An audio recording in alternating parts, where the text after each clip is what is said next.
कराची से लाहौर जाने वाली कराची एक्सप्रेस 15 आप 2.5 घंटे तखिर के साथ इस वक्त मियाँ जनरल रेलवे स्टेशन से नास्ता गुजरेगी।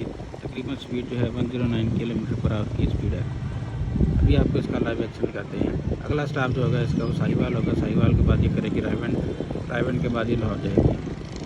अपने मुकर्रर वक्त से ये तकरीबन 2.5 से पौने 3 घंटे लेट आ रही है ट्रेन। धूल धूल मिट्टी उड़ाते हुए आ रही है कराची एक्सप्रेस 15 आप।